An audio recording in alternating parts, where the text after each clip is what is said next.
Super prime at 9 ನಲ್ಲಿ ಇವತ್ತು ಇಡೀ ದಿನದ ಎಲ್ಲ ಪ್ರಮುಖ ಬೆಳವಣಿಗೆಗಳ ವಿಶೇಷ ವರದಿಗಳನ್ನು ತೋರಿಸ್ತಾ ಹೋಗ್ತೀವಿ. ಆದರೆ ಅದಕ್ಕಿಂತ ಮೊದಲಿಗೆ ರಾಜ್ಯ, ದೇಶ ಹಾಗೂ ವಿದೇಶಗಳಲ್ಲಿ ನಡೆದ ಪ್ರಮುಖ ಸುದ್ದಿಗಳನ್ನು ಟಾಪ್ 18 ನಲ್ಲಿ ನೋಡೋಣ. ಶ್ವಾಸಕೋಶ ಸಮಸ್ಯೆಯಿಂದ ಬಳಲ್ತಾ ಇದ್ದ ಕಾಂಗ್ರೆಸ್ನ ಹಿರಿಯ ನಾಯಕ ಶಾಮನೂರು ಶಿವಶಂಕರಪ್ಪ ನಿಧನಗೊಂಡಿದ್ದಾರೆ. ಅಖಿಲ ಭಾರತ ವೀರಶೈವ ಮಹಾಸಭೆಯ ಅಧ್ಯಕ್ಷರಾಗಿಯೂ ಕಾರ್ಯನಿರ್ವಹಿಸಿದ್ದಾರೆ. ಈ ಹಿನ್ನೆಲೆಯಲ್ಲಿ ಬೆಂಗಳೂರಿನ ಬಳ್ಳಾರಿ ರಸ್ತೆಯಲ್ಲಿರುವ ಅಖಿಲ ಭಾರತ ವೀರಶೈವ ಮಹಾಸಭಾ ಕಚೇರಿಯಲ್ಲಿ ಅಂತಿಮ ದರ್ಶನಕ್ಕೆ ವ್ಯವಸ್ಥೆ ಮಾಡಲಾಗಿದೆ. ಈಗಾಗಲೇ ಪಾರ್ಥಿವ ಶರೀರ ತಲುಪಿದ್ದು ರಾಜಕೀಯ ಗಣ್ಯರಿಂದ ಅಂತಿಮ ದರ್ಶನ ಆಗ್ತಾ ಇದೆ. ನಾಳೆ ಬೆಳಗ್ಗೆ ದಾವಣಗೆರೆಗೆ ಪಾರ್ಥಿವ ಶರೀರವನ್ನ ತೆಗೆದುಕೊಂಡು ಹೋಗಲಾಗುತ್ತೆ. ಶಾಮನೂರು ಶಿವಶಂಕರಪ್ಪ ನಿಧನಕ್ಕೆ ಸಿಎಂ ಸಿದ್ದರಾಮಯ್ಯ, ಉಪಮುಖ್ಯಮಂತ್ರಿ ಡಿಕೆ ಶಿವಕುಮಾರ್ ಸಂತಾಪ ವ್ಯಕ್ತಪಡಿಸಿದರು. ಶಾಮನೂರು ಶಿವಶಂಕರಪ್ಪ ಅವರ ನಿಧನದ ಸುದ್ದಿ ಕೇಳಿ ಅತೀವ ದುಃಖವಾಯಿತು. ಸಮಾಜ ಸೇವೆಗಾಗಿ ತಮ್ಮ ಜೀವನವನ್ನೇ ಮುಡಿಪಾಗಿಟ್ಟ ಶಿವಶಂಕರಪ್ಪನವರು ಶೈಕ್ಷಣಿಕ ಕ್ಷೇತ್ರಕ್ಕೆ ವಿಶೇಷ ಕೊಡುಗೆ ಕೊಟ್ಟಿದ್ದಾರೆ. ಅವರ ಅಗಲಿಕೆಯು ನಾಡಿಗೆ ಹಾಗೂ ಕಾಂಗ್ರೆಸ್ ಪಕ್ಷಕ್ಕೆ ತುಂಬಲಾರದ ನಷ್ಟವುಂಟು ಮಾಡಿದೆ. ಅವರ ಕುಟುಂಬ ವರ್ಗಕ್ಕೆ ದುಃಖ ಭರಿಸುವ ಶಕ್ತಿ ನೀಡಲಿ ಅಂತ ಪ್ರಾರ್ಥಿಸಿದ್ದಾರೆ.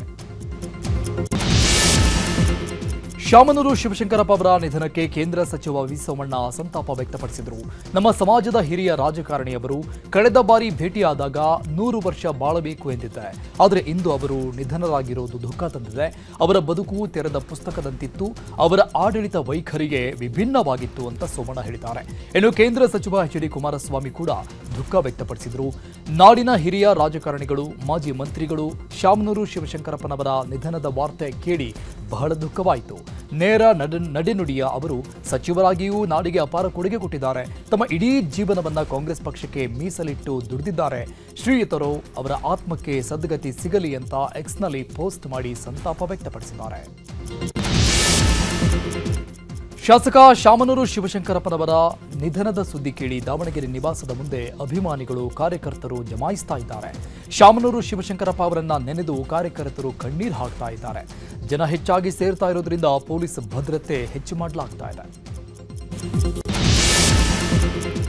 ರಾಷ್ಟ್ರೀಯ ಕಾರ್ಯಾಧ್ಯಕ್ಷರನ್ನ ನೇಮಿಸಿ ಭಾರತೀಯ ಜನತಾ ಪಕ್ಷ ಘೋಷಣೆ ಮಾಡಿದೆ. ಬಿಹಾರದ ಎನ್ಡಿಎ ಸರ್ಕಾರದಲ್ಲಿ ಸಚಿವರಾಗಿರುವ ನಿತಿನ್ ನವೀನ್ ಅವರನ್ನ ರಾಷ್ಟ್ರೀಯ ಕಾರ್ಯಾಧ್ಯಕ್ಷರನ್ನಾಗಿ ನೇಮಕ ಮಾಡಲಾಗಿದೆ. ಬಿಜೆಪಿ ರಾಷ್ಟ್ರೀಯ ಪ್ರಧಾನ ಕಾರ್ಯದರ್ಶಿ ಅರುಣ್ ಸಿಂಗ್ ಹೊರಡಿಸಿದ ಅಧಿಕೃತ ಆದೇಶದಲ್ಲಿ ಪಕ್ಷದ ಸಂಸದೀಯ ಮಂಡಳಿಯು ಈ ನೇಮಕಾತಿಯನ್ನ ಅನುಮೋದಿಸಿದೆ. ಗ್ಯಾರಂಟಿಗಳಿಂದ ರಾಜ್ಯದ ಅಭಿವೃದ್ಧಿ ಕುಂಠಿತವಾಗಿದೆ ಎಂಬ ವಿಪಕ್ಷಗಳ ಆರೋಪಕ್ಕೆ ಗೃಹ ಸಚಿವ ಪರಮೇಶ್ವರ್ ಗುಡುಗಿದ್ದಾರೆ. ತುಮಕೂರಿನ ಕಾರ್ಯಕ್ರಮದಲ್ಲಿ ಮಾತನಾಡ್ತಾ ರಸ್ತೆ ಚರಂಡಿ ನಿರ್ಮಾಣದಿಂದ ಜನರು ಉದ್ಧಾರ ಆಗ್ತಾರಾ? ಒಂದು ವೇಳೆ ನಾಳೆನೇ ಗ್ಯಾರಂಟಿ ಯೋಜನೆಗಳನ್ನ ನಿಲ್ಲಿಸಿದ್ರೆ ರಸ್ತೆ ಚರಂಡಿ ಅಥವಾ ಇನ್ನೇನೋ ಕಾರ್ಯಕ್ರಮ ಮಾಡೋದ್ರಿಂದ ಆ ಬಡವರ ಜೀವನ ಉದ್ಧಾರ ಆಗತ್ತಾ ಅಂತ ಪ್ರಶ್ನೆ ಮಾಡಿದ್ದಾರೆ. ಅಭಿವೃದ್ಧಿ ಕೆಲಸಗಳು ಒಂದಿಷ್ಟು ನಿಧಾನ ಆಗಿರಬಹುದು, ಅದನ್ನು ಒಪ್ಕೋತೀನಿ ಅಂತ ಹೇಳಿದ್ದಾರೆ. ಹಾವೇರಿಯಲ್ಲಿ ಶಿಕ್ಷಕನ ಮೇಲೆ ನೈತಿಕ ಪೊಲೀಸ್ಗಿರಿ ಖಂಡಿಸಿ ನಾಳೆ ಸವಣೂರು ಪಟ್ಟಣ ಬಂದ್ಗೆ ಹಿಂದೂ ಸಂಘಟನೆಗಳು ಕರೆ ಕೊಟ್ಟಿದ್ದಾವೆ. ಈ ಹಿನ್ನೆಲೆಯಲ್ಲಿ ಸವಣೂರು ಪಟ್ಟಣದಾದ್ಯಂತ ಬಿಗಿ ಬಂದೋಬಸ್ತ್ ನಿಯೋಜನೆ ಮಾಡಲಾಗಿದೆ. 180ಕ್ಕೂ ಅಧಿಕ ಪೊಲೀಸ್ ಸಿಬ್ಬಂದಿಯನ್ನ ಭದ್ರತೆಗೆ ನಿಯೋಜನೆ ಮಾಡಲಾಗಿದೆ.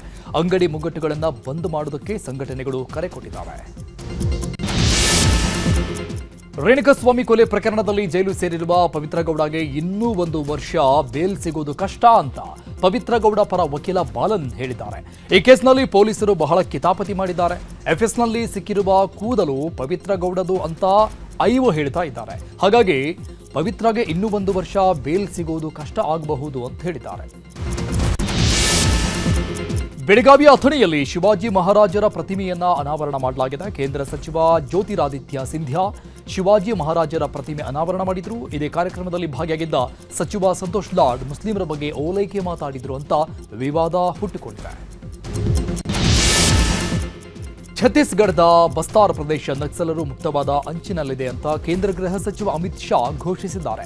ಬಸ್ತಾರ್ನಲ್ಲಿ ನಡೆದ ಬಸ್ತಾರ್ ಒಲಿಂಪಿಕ್ಸ್ ಸಮಾರಂಭದಲ್ಲಿ ಭಾಗಿಯಾಗಿದ್ದ ಅಮಿತ್ ಶಾ ಬಸ್ತಾರ್ನಲ್ಲಿ ಈ ಹಿಂದೆ ಲಾಲ್ ಸಲಾಂ ಘೋಷಣೆಗಳು ಕೇಳಿ ಬರ್ತಾ ಇದ್ವು, ಈಗ ಭಾರತ್ ಮಾತಾ ಕಿ ಜೈ ಘೋಷಣೆಗಳು ಕೇಳಿ ಬರ್ತಾ ಇವೆ ಅಂತ ಹೇಳಿದ್ದಾರೆ. ರಾಷ್ಟ್ರ ರಾಜಧಾನಿ ದೆಹಲಿಯಲ್ಲಿ ವಾಯು ಮಾಲಿನ್ಯ ತೀವ್ರಗೊಂಡಿದೆ. ಜನರು ಮನೆಯಿಂದ ಹೊರಬರುವುದು ಕಷ್ಟಕರವಾಗಿದೆ. ಈ ಪರಿಸ್ಥಿತಿಯನ್ನು ಎದುರಿಸುವುದಕ್ಕೆ ದೆಹಲಿ ಸರ್ಕಾರ 50% ಸರ್ಕಾರಿ ನೌಕರರು ಮತ್ತು ಖಾಸಗಿ ಕಚೇರಿಗಳ ಸಿಬ್ಬಂದಿ ಮನೆಯಿಂದಲೇ ಕೆಲಸ ಮಾಡುವಂತೆ ಆದೇಶ ಮಾಡಿದೆ. ವಾಯು ಗುಣಮಟ್ಟ ಸೂಚ್ಯಂಕ 491ಕ್ಕೆ ಏರಿಕೆಯಾಗಿದ್ದು ಕಠಿಣ ನಿರ್ಬಂಧಗಳನ್ನು ಜಾರಿ ಮಾಡಲಾಗಿದೆ. ಫುಟ್ಬಾಲ್ ದಿಗ್ಗಜ ಲಿಯೋನೆಲ್ ಮೆಸ್ಸಿ ನಿನ್ನೆ ಕೋಲ್ಕತಾ ಹೈದರಾಬಾದ್ನಲ್ಲಿ ನಡೆದ ಕಾರ್ಯಕ್ರಮದಲ್ಲಿ ಭಾಗಿಯಾಗಿದ್ರು. ಇವತ್ತು ಮುಂಬೈನ ವಾಂಖೆಡೆ ಕ್ರೀಡಾಂಗಣದಲ್ಲಿ ನಡೆದ ಗೋಲ್ಡ್ ಕಪ್ ಕಾರ್ಯಕ್ರಮದಲ್ಲಿ ಭಾಗಿಯಾಗಿದ್ರು.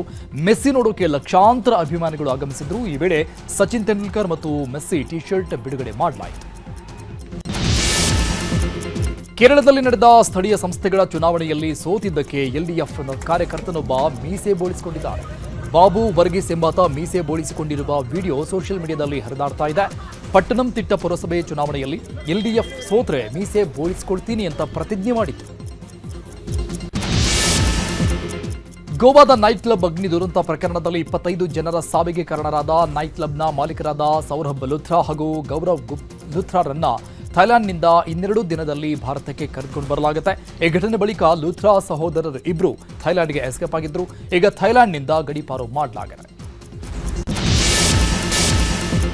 ಮೆಕ್ಸಿಕೋ ರಾಷ್ಟ್ರ ಭಾರತದ ಮೇಲೆ 50% ಆಮದು ಸುಂಕ ಹೆಚ್ಚು ಮಾಡಿದೆ. ಮೆಕ್ಸಿಕೋದ ಈ ನಿರ್ಧಾರಕ್ಕೆ ಭಾರತ ತನ್ನ ಹಿತಾಸಕ್ತಿಗಳನ್ನು ರಕ್ಷಿಸಲು ಸೂಕ್ತ ಕ್ರಮ ಕೈಗೊಳ್ಳುವುದಾಗಿ ಎಚ್ಚರಿಕೆ ನೀಡಿದೆ.